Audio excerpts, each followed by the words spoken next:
For whatever reason lately, I've been bombarded with the cult of brand. That's what I'm calling it, the cult of brand. The cult of brand is what happens when people wittingly stand in line for Kool-Aid at the front desk of any given corporation, like Mac users, Macs as they call themselves. Hand one of these people a computer with the exact same hardware, maybe even a cracked out version of OS X, and they'll say, but it's not as pretty as a Mac. So let's say that it looks exactly the same as a Mac, except it doesn't have the little apple on the front. But no, it's still not fucking pretty enough. That's the cult of brand. Oh no, Macs are one of the best computers out there, especially if you want to do graphic work or if you want to do sound engineering. The bullshit. You can't update either card to whatever just came out because you can't touch its innards if you ever want to talk to one of their geniuses again. It's part of the contract you signed with them when you joined the cult of Apple. Now, there are better options out there in terms of hardware and software. What you're paying for is the brand.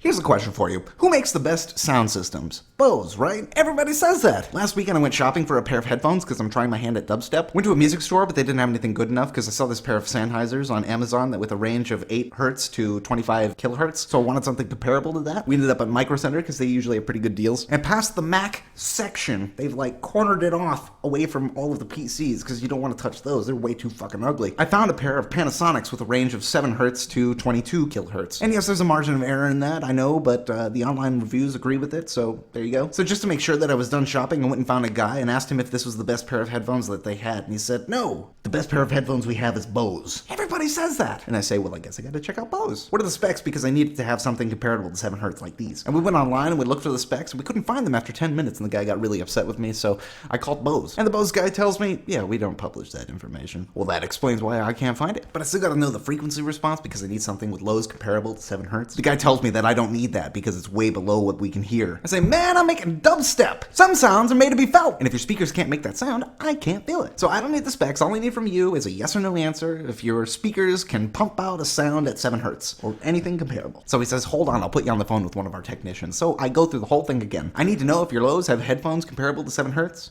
Headphones that have lows comparable to 7 hertz.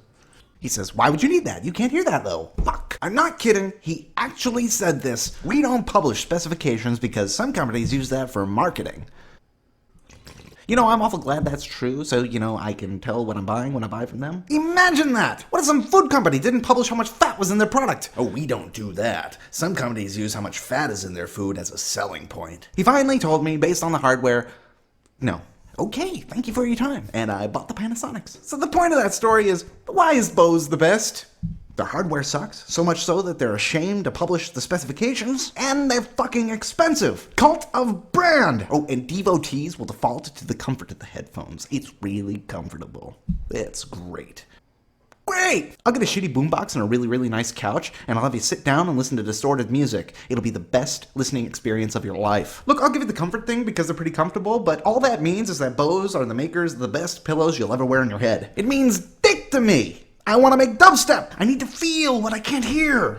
The last example of the cult of brand that I'll bring up that I've been bombarded with lately is America itself. I moved. I live on Fort Meade now. Every day at sunrise and sunset, the trumpets play and they raise and lower the flag. This is called colors. It's called colors because there's colors in the flag. When this happens, everything stops. Nobody moves. If I'm outside with Andrea and the trumpets start to play, she has to salute the nearest flag. Or if there is no flag around, she has to look toward the sound because there's a flag there. I pledge allegiance to the flag. The fucking flag of the United States of America. Not America itself. You don't pledge allegiance to a country. That's stupid. You pledge it to the flag. I never realized how obsessed America is with its flag. It's like that sketch where the British arrive on the beach and they plant the flag and say, I claim this land in the name of Britain. And the natives come up and say, but this is our land. And they say, oh, do you have a flag? No. I claim this land in the name of Britain. Branding! Mindless devotion to a brand! I'm not standing for this! America's a cult! It's fucking true!